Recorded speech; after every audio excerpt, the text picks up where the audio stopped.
and welcome to the very first episode of the Battle Inside podcast. My name is Chris America, and this is my attempt to, I guess, speak about things that have been very difficult for me for a very, very long time. This show I've decided to do for my own good.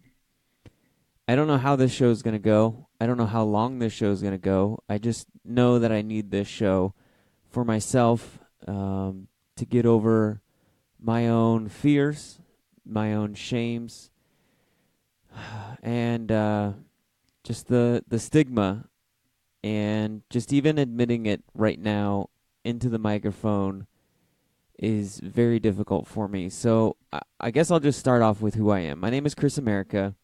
If you are familiar with the Scout Team Radio, the Scout Team Sports show that I run every single day, Monday through Friday, you know that I'm a pretty fun, happy-go-lucky guy. I love to entertain. I love making people happy. I love making people laugh. I sometimes love being the center of attention, but only the center of attention when it's fun, when it's happy, when it's hilarious, when I'm entertaining people. That is when I'm out at my best. I've hosted trivia shows at the party, at weddings. I'm the guy that's clearing out the dance floor, even though I can't dance. And like I mentioned, I have the podcast because I love entertaining. I love being creative. I love just making people happy. I like making a difference in people's lives. I try to keep an upbeat way about myself. I love I just love making people happy. I love making a difference in people's lives in a happy, positive manner.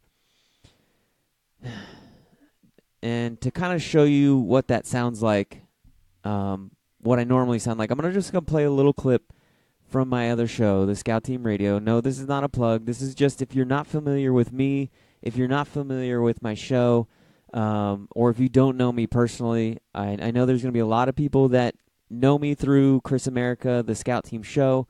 I know that once I share this episode, I'm going to have a lot of people who know me personally, whether it's a friend, family, whatever it is.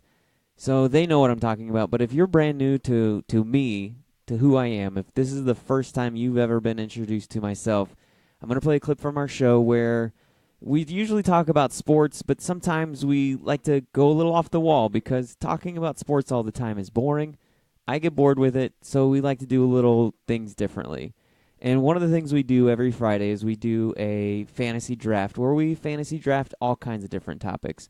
We can fantasy draft the best quarterback or the worst quarterback in Cleveland Browns history, or we can fantasy draft boy bands, which is what we did in this clip here. And you're going to hear my picks. You're going to hear my excitement about the picks. And just to kind of, like I said, just to give you an idea of who I am and what I sound like on a normal basis. Yep. You ready? I'm gonna make Anthony Mack. I'm gonna me. make him super mad right now with my pick. Okay, how you gonna make him mad with boy bands? You ready for it? Go ahead. What you got? I'm gonna go with my first overall pick, the Jackson 5. Boom. Solid. You actually did piss me off just now. Because that's what I was thinking of, my man. You son of a... God. Boom. You went boys to men the when the legendary Jackson Joe 5 was Jackson. sitting out there. Come on, brother. With the legendary Joe Wrap this Jackson as draft the manager, boy. Wrap it up. Yeah, The you Jackson probably... 5. That was you solid. probably That did was beat real us solid. with that one. Damn. Now, are we doing right. snake draft? Anthony, are we doing snake draft or are we just going... Oh, we're doing snake draft. We have always done snake You're doing draft. snake draft. Go ahead. we do 'cause you snake pissed me draft. off All right, again. Chris With my America, look number at you. two- Back to back. With my number 2 pick, I'm taking the Beatles. Wrap this draft up, fellas. Wrap it up.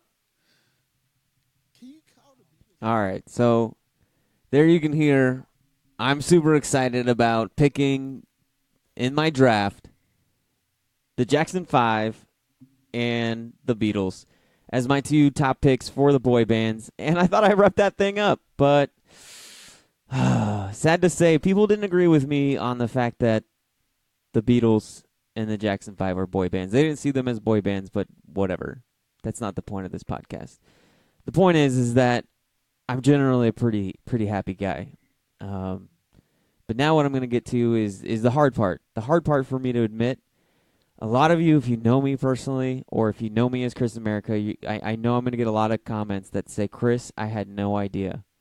I had no idea that this was a part of you. And it's because I hide it. I'm ashamed of it. And I'm just going to go right out and say it right now. I have mental illness. I have mental illnesses. I've always had mental illnesses. They've been a part of my life, or it's been a part of my life, for as long as I guess I can remember, at least since teenage years.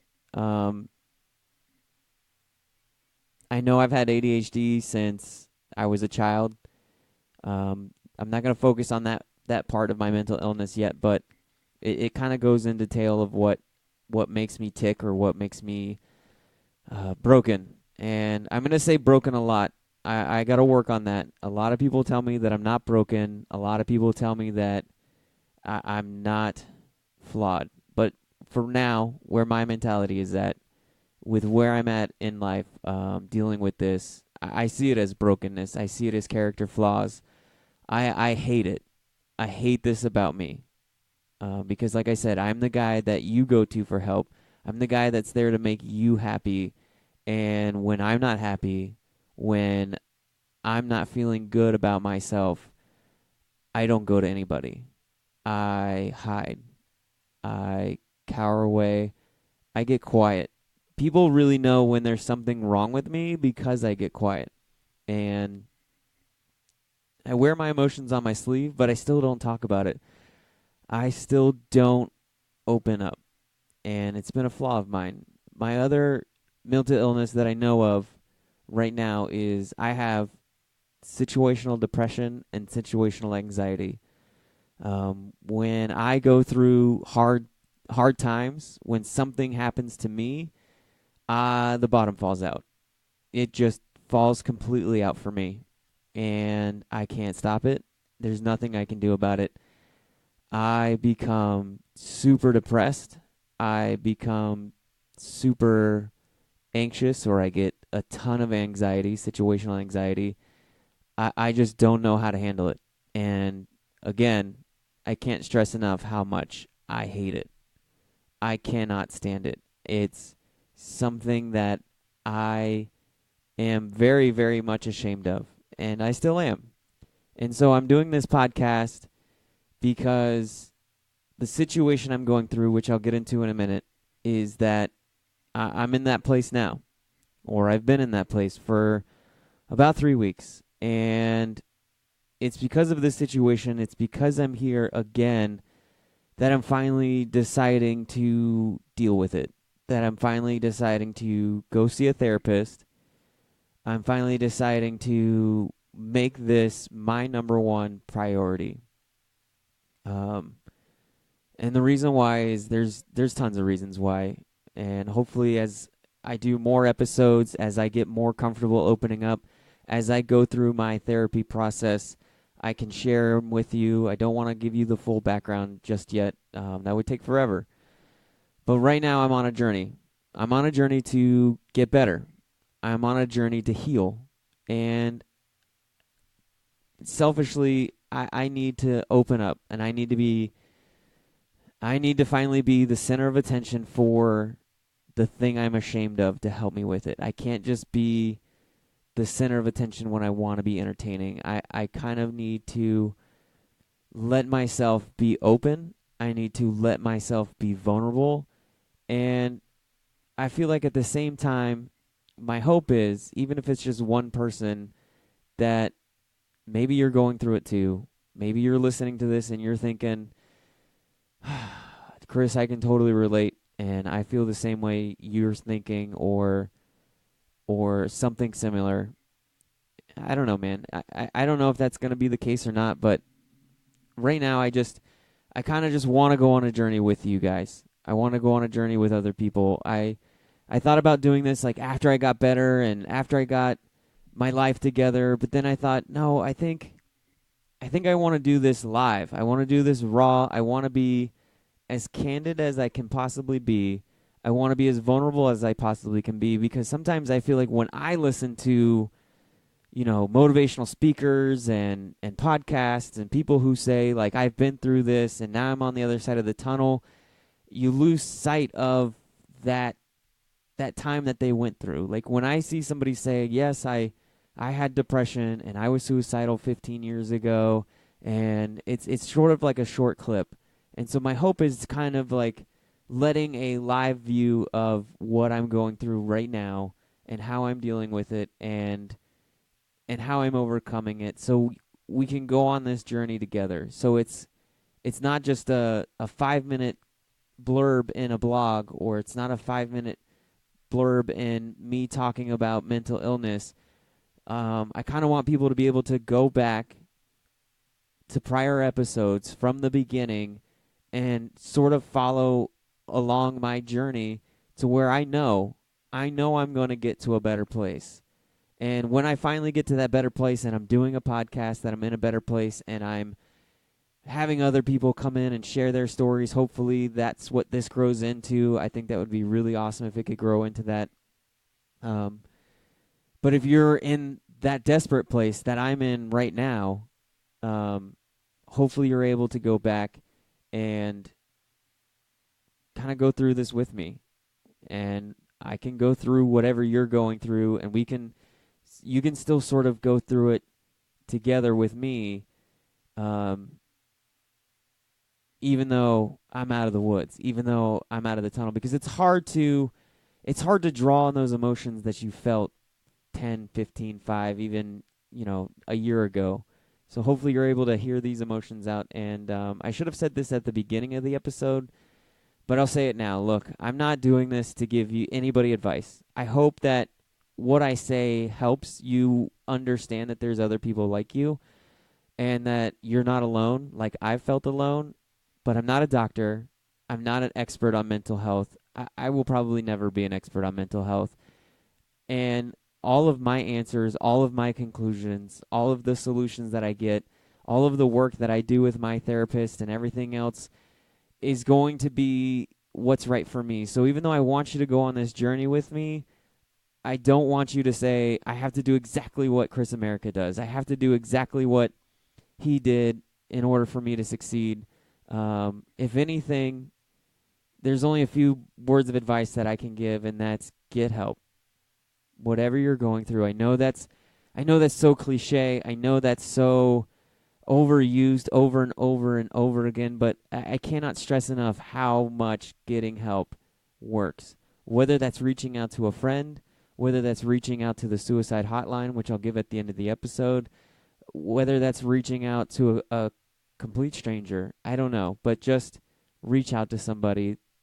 People will listen, and that's something that I had to realize through this time. So without further ado, a little bit of my background check. Like I said, I've had multiple issues with situational depression in my history. Anytime I go through a relationship ending, luckily I've been fortunate enough to not have any deaths that have been close to me. My father died about 3 years ago, but I'll explain more about that relationship later. But he had practically been so non-existent in my life that he kind of already died. But that doesn't mean that my relationship and that whole ordeal didn't affect me in multiple ways. That's something that I'll go into once I go into it with my therapist and we work on that together, and I have more answers for you on that. But I've been Baker acted, sadly, 6 or 7 times. And that's just me guessing. I'd have to really think about it.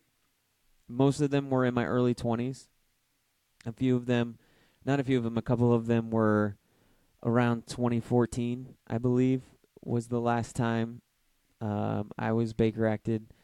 Some of them were involuntary, some of them voluntary, both past and that most recent in 2014. But, so yeah, I've been there. I've stayed the 3 days. I think my longest stay was 2 weeks. That was in my early 20s. I was in the military at the time, in the Coast Guard, and I stayed 1 week at a VA, and then they transferred me over to a into, I think it was called Bethesda, the Naval Hospital there, somewhere in Annapolis or Maryland or something like that. But so I've been here before. I've had 2 actual attempted suicides. One, I took a whole bunch of pills when I was in the Coast Guard. I was in a community room watching TV. I don't remember what pills I took. I just had a whole slew of them. I took them all. Apparently, I passed out. The guys on watch found me. I don't remember any of this, but apparently, according to my roommate at the time, they had found me in the community room. They got me up. They thought I was drunk. They walked me to my room. Apparently, I got up and walked out again. They found me again. I don't know what I was doing. I was completely out of it. They brought me back to my room. They told my roommate, look, you need to make sure he stays. He's your responsibility. You got to make sure he stays. And then the next night, they had mentioned to the doctor, and, it came out that I had attempted it. The other time that I attempted was actually when I was Baker acted. I took a towel or a blanket, one or the other, and I had a shower with the handicap rails in it, and I attempted to hang myself, but luckily for me, I had no clue what I was doing. It was an attempt. I mean, I got it around my neck. My mission was to hang myself, and I don't know what it was. I couldn't get it right, and so I gave up. And I had a phone in the room, and I called my brother, and then my brother, called up the hospital. He was really pissed off and cursed them out and everything. So those are my 2 actual attempts. I'll go more into some of my other run-ins with Baker acts and stuff, but for now I want to focus on what's been going on with me the last 3 weeks and why I'm here today, why I'm deciding to finally dedicate my life to my mental illness, and why I decided to do this podcast to help me out. I'm not going to go into personal details because this show is not about my personal life. This show is about my mental illness. So without going into too many details, I'm just going to let you know that right now, currently, I am going through a split up with the woman I love. And we each have a son. My son is 10, her son is 10, and the family is splitting up. And I'm sorry if I take pauses or if I breathe heavily into the mic, but it's hard for me. And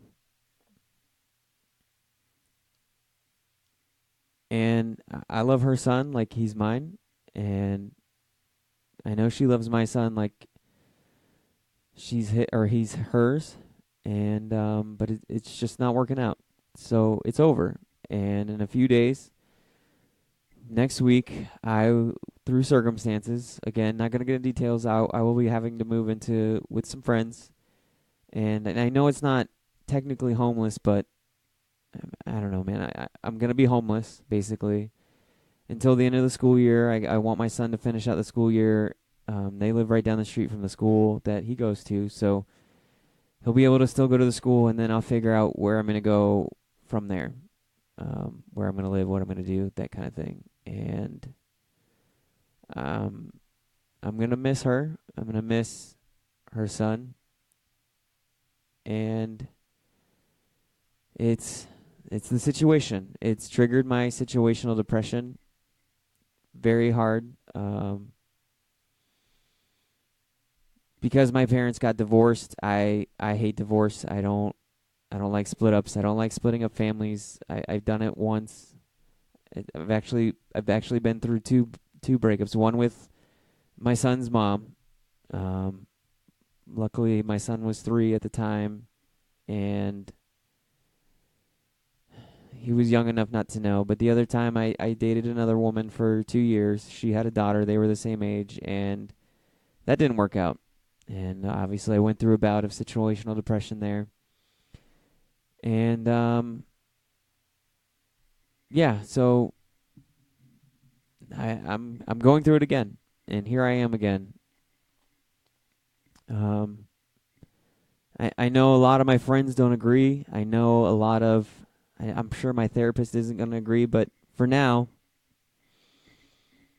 when these things happen, I take stock in life. I am constantly thinking about what I did wrong, how I failed, why I'm a failure. Um, because of my ADHD, because what I'm thinking when I talk to my therapist is that even though I know about my situational depression, I have a feeling that I have just your regular depression that sneaks up on me from time to time. Even though I am a happy-go-lucky guy, there's a lot of times where I'm just kind of down, lethargic. I don't want to go to work. I don't want to clean. I don't want to help my son who, unfortunately, he's his dad. He looks like his dad. He acts like his dad. He has his dad's ADHD. I'm pretty sure he has his dad's depression, and he struggled in school this past year. And because of my own mental illness, I personally didn't take the actions that needed to be done. I mean, I did. It took me way too long, and luckily the woman that I love, she helped me out with it. Luckily for him, she took over, and we finally got him a tutor. We finally got him into counseling to help him with his ADHD, and luckily he has the counseling because now he's gonna need to work this one out too. Broke my heart when we told him. I couldn't take it. I was a mess. I should have been stronger, but I wasn't. Because I don't want my son to go through what I went through. I want my son. You want your son to have what every dad wants is a strong foundation of a family, and I understand that he has that with or without this relationship. I know that he has his mom. His mom loves him to death. He has me. I love him to death. But so that was hard. That was hard for me to deal with because I feel like I failed him as a father. I feel like I let him down because I couldn't make this work. I felt like I ruined him, and now I have to pick up the pieces, and I don't know how. I don't know how to help him because I don't know how to help myself. And so that was one of the things that led to this change. The other one is, look, for now, without getting into details, I feel like I have to shoulder a lot of the blame for this relationship not working. And I know where those blames are, and I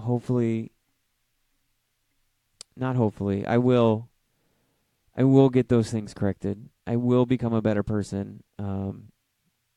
I will become a better man, and in my next relationship, I will be ready. I will be ready.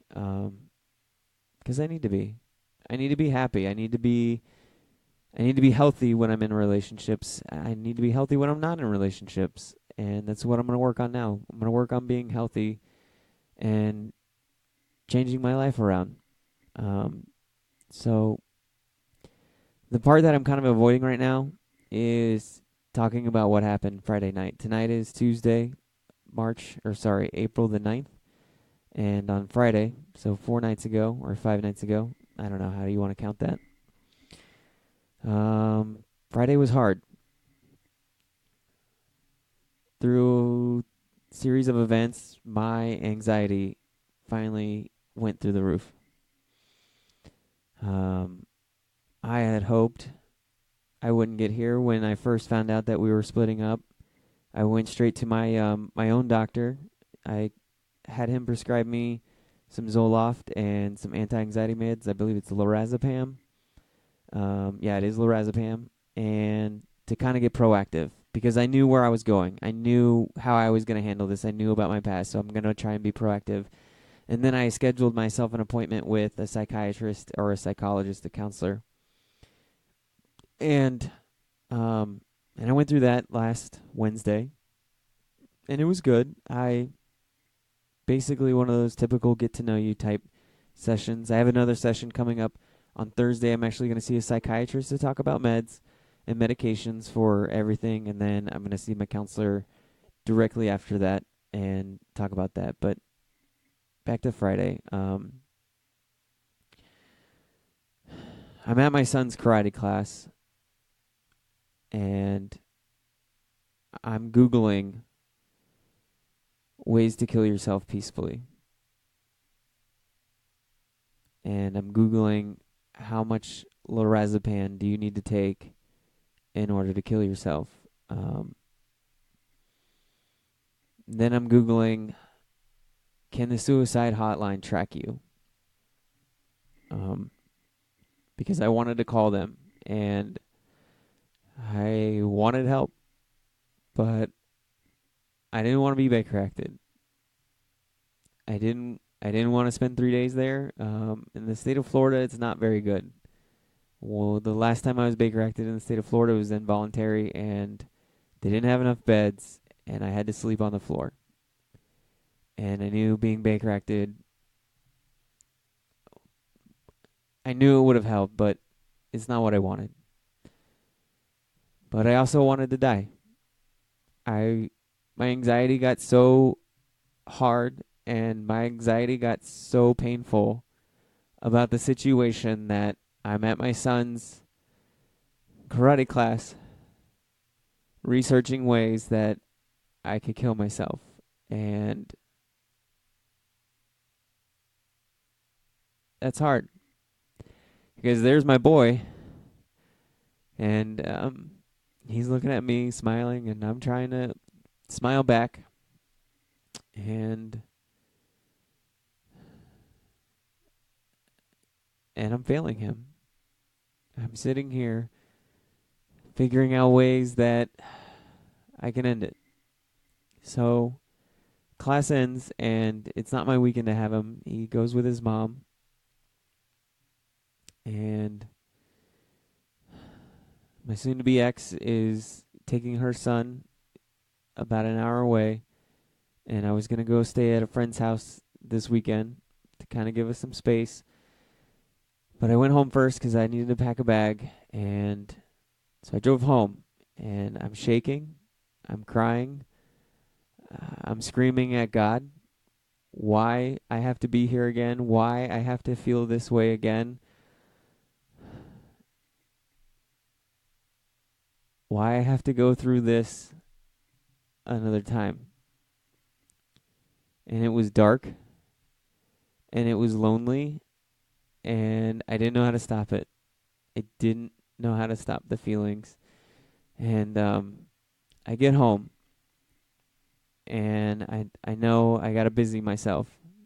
One of the things that always bothers me when somebody commits suicide is people come up with theories like, oh, it wasn't suicide, it was death because they did this, this, and this. And if they really wanted to kill themselves, they wouldn't have done that. And I don't know if that's true or not for other people, but for me, it wasn't true for me. For me, I'm doing things that try to busy myself so I don't do it, so I don't do something I'm going to regret. So I took a shower, I shaved, I brushed my teeth, I did my hair, I went and got dinner, and I came back. Actually, let me back that up. I took my shower. Actually, let me back up a little bit further. I came home. I grabbed my pills of lorazepam, and I sat down on the coffee table on the floor, and I spread them all out.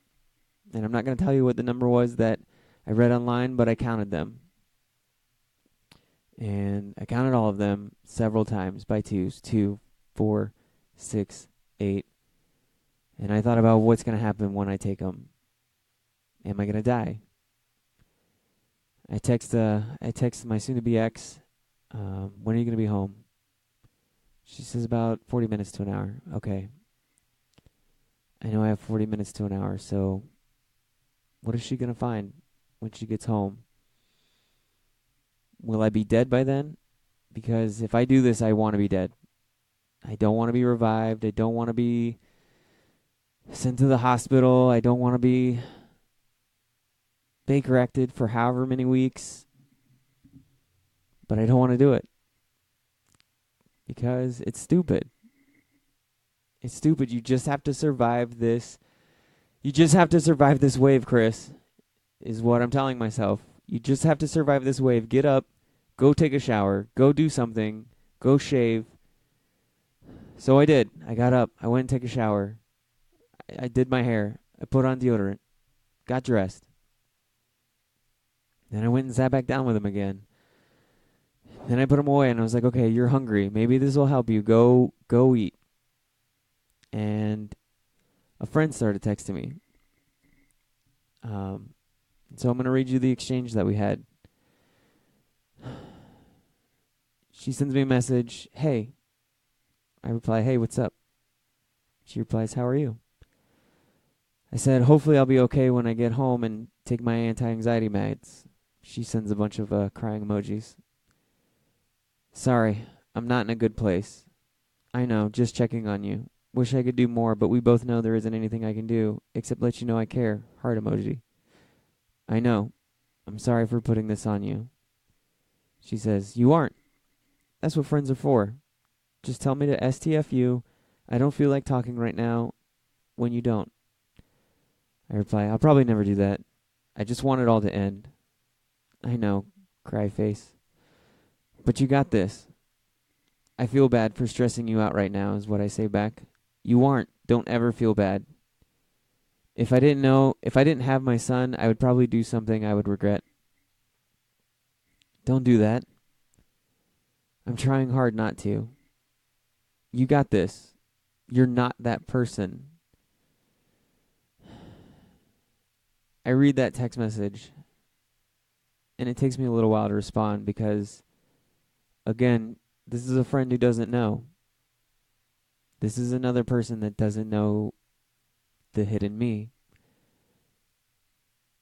So I respond, I gotta keep talking. This is my lifeline. This is what's going to keep me from doing something stupid. And I replied, that's my problem. I am that person. I hate being that person. She replies, no, you aren't. You show me the person you are. Stronger than anyone I know. I respond, I get in these places during times like this, and I hate it. And I never know if I should wait it out or tell someone because I don't want to be Baker acted. She replies, tell someone, exclamation point. I'm sorry. Don't be sorry. I'm here to talk. And I kind of ended at that. I had already eaten. I packed up my bags. And I made the decision to just go home. I sometimes run. And when I run and I get tired of running in a half marathon, I start setting little goals for myself that, like if I'm on a straightaway, I'll find a light pole that's like a quarter mile away, and I say, you run to that quarter mile, you run to that light pole, and then you can decide if you want to quit or not. And then usually when I get to that light pole, I decide not to quit, and then I pick something else and I do it over again. This kind of mentality helped me out Friday night. So I think I ended the conversation thanking her again, and I kind of went on with my night, and I made a goal to take one Ativan. I finally got home. The reason why I waited so long to take Ativan is because it knocks me out. It puts me to sleep pretty quickly, and I didn't want to drive on it. Look at that. Look at me. I'm suicidal, and I don't want to drive because I'm never that suicidal guy that wants to affect other people. I don't want to tell people because I don't want to bring them down with my problems. And in my next line of text messages with another friend the next day, you'll see that. I don't want to burden anybody. If it was possible for me to take my life and nobody be hurt by it, or find me or whatever, these are things that I think about. And maybe it's not maybe. It is a good thing. It's a good thing that I think these things because it keeps me alive and it keeps me going during this dark time. So I get to where I'm staying. I turn on Parks and Recreation because I've seen it 100 times. It makes me laugh. It helps me calm down, and it allows me to focus on something other than my brain. And this is where I think part of my problem is ADHD, and what a lot of people don't understand is ADHD isn't just that you can't focus on things. It's also that you focus on one thing too much. And when I focus on killing myself or when I focus on my depression, it is all I think about. It is literally, it consumes every single bit of my brain process. So I have to watch TV to kind of take the distraction, to take my mind off of it, at least a percentage off of it. So I take an Ativan and I start watching, and I still feel like crap. I still feel like I want to kill myself. And so I wait 30 minutes and I take a second Ativan and I finally pass out. And I'm saved. I made it. And I wake up the next day and I still feel like crap, but I don't feel like killing myself.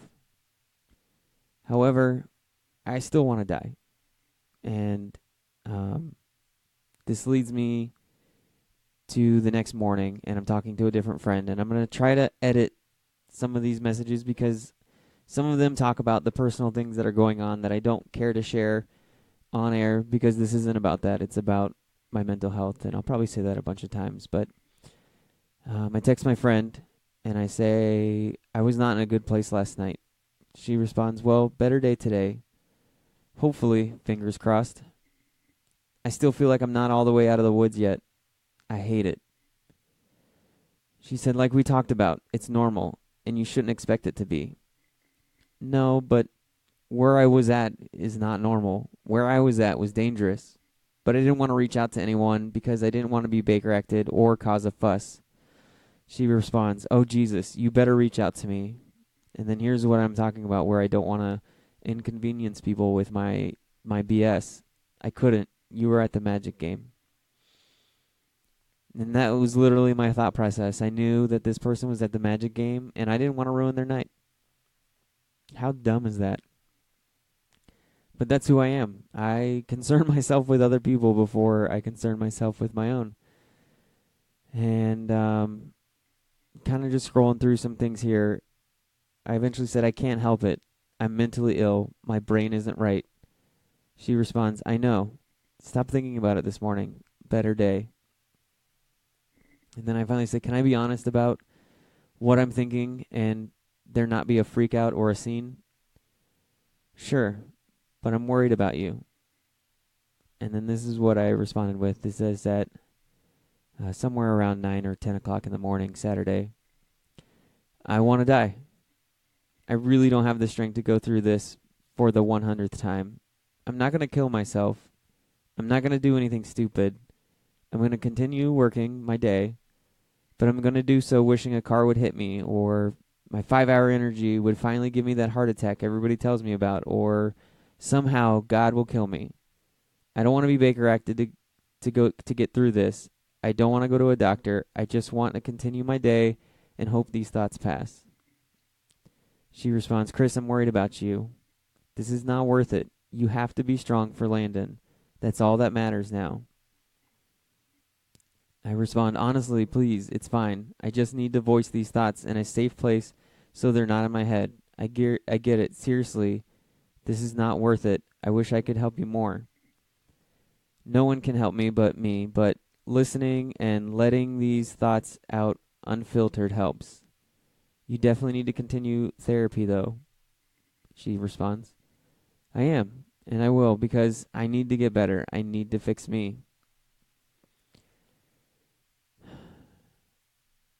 I said, I know this isn't worth it, but I just don't have the energy right now to overcome this again, to be chopped all the way down to nothing and then build myself back up. I hate getting over people. It's the worst. She responds, well, Landon loves you. That's my son. And everyone else who loves you. You've got to find the energy. I respond, right now, I just do nothing. Do nothing and talk. Sorry. Don't be sorry. I respond, it felt good to let these thoughts out. So then I added another friend to the text messages. So I have 2 friends now talking. So friend 1 was the original person, and friend 2 is going to be the next person. So I add friend 2, hey, I'm texting you both because I need to just have friends to talk to today, and it's not fair to put it all on one person like I did friend 1. Friend 2 responds, ha ha ha, we are here. As friend 1 knows last night, I responded, as friend 1 knows last night, I was not Sorry, let me start again. As friend one knows, last night was not a good night for me as I contemplated very seriously about taking a bunch of pills and was actively searching for other ways to kill myself. I instead took Ativan and waited for them to knock me out. Friend 2 responds, Chris, exclamation point. I respond, today, I don't want to kill myself. I have no plans of killing myself. I know killing myself is a dumb idea. I know this is not worth it. However, I just want this pain to be over, and I just want to talk to you guys so I can get it out of my head and into the world to help me stop obsessing over it. Friend 1 responds, you know that I'm here. I just don't always know what to say. I respond, I know, heart emoji. And I don't really need anyone to say anything in particular. I just hate feeling this way, and I'm so tired of being alone with these thoughts. Friend 2, talk them out. Tell me what's in your head right now. Friend 1, you're not alone.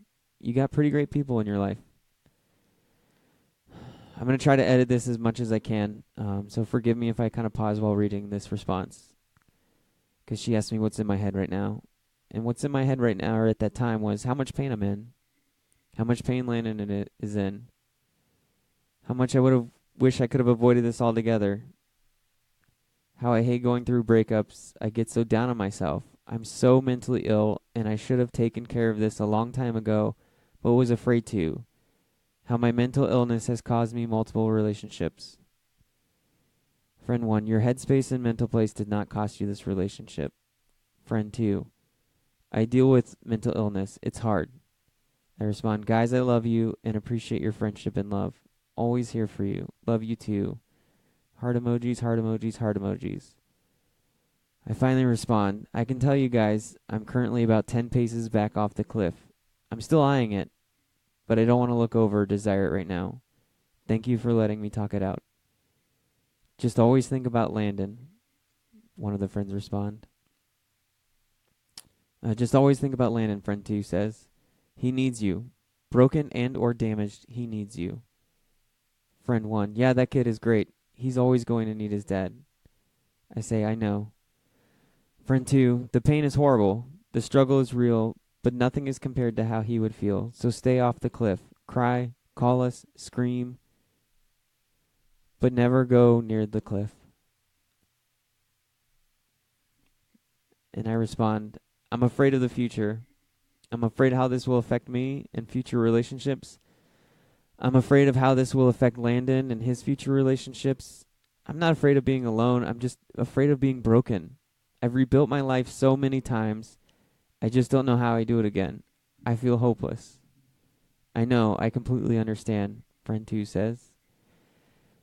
I feel like I have more to let out, but I don't know what it is. Scream. It helps. My response. Laugh out loud. I've definitely done plenty of that. Definitely done that plenty of times. And then later on in the afternoon, you guys have no idea how much I needed that this morning. I'm sorry to scare you. Don't ever be sorry. We love you.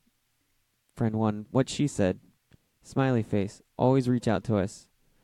I responded, I know it was scary and worrisome, but thank you for just listening to me and not sending someone out to me. I know that's what you're supposed to do, but for me, I just needed to survive the wave of thoughts and let them out.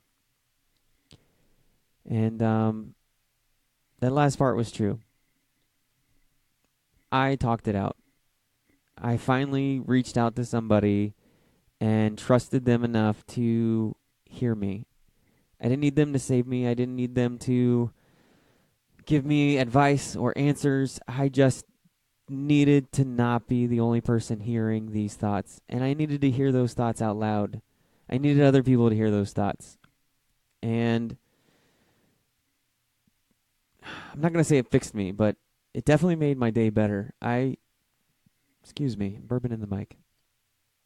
It made my day better. I felt so much better. It felt like an entire weight had just been completely dropped. It was like running with the heaviest of weight jackets, and I just let it go, and I could sprint for a little while.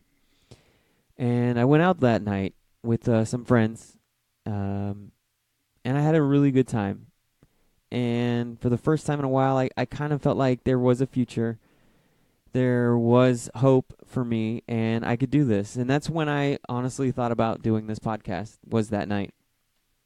I said, I need something to focus on. I need something positive to work on. I need to give myself purpose. I needed to give myself an outlet to share. It felt so good to share that with them that I wanted to share more. I wanted to be more open. I wanted to come out of hiding. The biggest difference between this situation and all the other situations before is I never talked about it with anybody. I just quietly went through my problems by myself. Nobody knew anything about anything. I'm always a private person, and this time I made a nice Facebook post about our relationship ending. And I only did that because I didn't want to deal with having to tell people over and over and over and over and over again. Like each time I said, how is she doing? Oh, well, we're not together anymore. So I did it for that. And I'm kind of glad I did. I only left it up for a few days and then I deleted it because I didn't want it to make it about like drama or anything like that. I just needed to tell people. And that was the fastest way to do it. And I was surprised because so many people have reached out to me and I talked to them. Not about the suicide, but I talked to them about my feelings. I talked to them about what I'm going through. I've opened up about my pain. Normally I think, oh, these people don't want to be bothered about my pain. They don't need to be bothered about my pain. But I did. And I've been spreading it out. I've found so many different friends, and hopefully you are listening right now because I'm here today because of you, and I thank you. I don't know if you know how hard it was for me to open up and talk to you. Once I started talking, it just kind of came out like vomit. It just started going out, and thank you for listening to me. You guys know who you are. There's a lot of you out there. I spent Sunday with another couple of friends out in downtown Orlando. There was a spring festival. I spent Sunday night on a bike ride with another group of friends. And today I went to the gym. And it was good. And I can tell you right now, I said I was about 10 paces away from the cliff. I can tell you right now my back is turned and I'm running towards a better tomorrow. I have new hope and I have new life. And my goal is to go on this journey and be healed and be cured. I don't know if that's probably the wrong word. Listen, I'm going to say the wrong thing a lot. I'm just going to say words that come to my mind. And hopefully you've enjoyed this. Maybe this has helped you.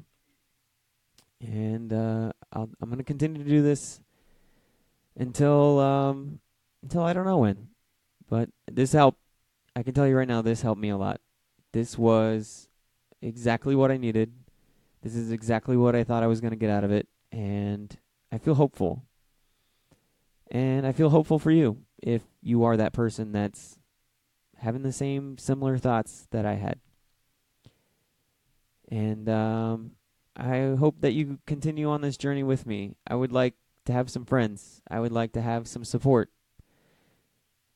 And I will try to take you on this journey with me as best as I can, as candidly as I can, and as open as I can. It's going to be hard. There's going to be a lot of pauses, but this is exciting. This is a new adventure and a new journey in my life, and I appreciate you listening. I said at the beginning of the show, I'd give you the number. At some point I said that. Once again, I got to reiterate, I am not a doctor. I am not a therapist. I am not an expert at all in mental health. I only know me, and I only know what I'm going through currently, and I only know that I'm going to get better. And I think you should get better too. I think you should get better with me, and I think we should go on this journey together, if that's you. So if you're feeling right now that you don't have that friend, if you don't have that support, call the National Suicide Prevention Lifeline. It's 24/7. You can go to suicidepreventionlifeline.org. Again, that's suicidepreventionlifeline.org. I believe you can probably chat to somebody if you don't feel like talking on the phone. The phone number is 1-800-273-8255. 1-800-273-8255. Again, that's 1-800-273-8255. You can find me on Scout Team on Twitter, at Chris Scout Team. The show will be released on our website, scoutteamradio.com. You can get at Scout Team at Scout Team Radio. But you can find me at Chris Scout Team. I'm not a doctor. I'm not a licensed therapist, but I'll do my best to listen. If I don't respond right away, please don't take offense. I try to stay away from my phone. I work. I'm trying to focus on my life and my kids, but if you just need to vent out, hit me up at Chris Scout Team. I won't have answers for you, but I'll tell you that I'm here to listen, and I'll tell you whatever words of encouragement I have. Whether they help or not, I don't know, but it's good to talk. I know that it helped me. It helped me tremendously to just talk, to just get my thoughts out to somebody else. So again, 1-800-273-8255. That's the National Suicide Prevention Hotline. suicidepreventionlifeline.org. And I don't have a really good quote, but as this music starts playing, hopefully, I liked it. It cheered me up. Hopefully it cheers you up too. And I will see you next time.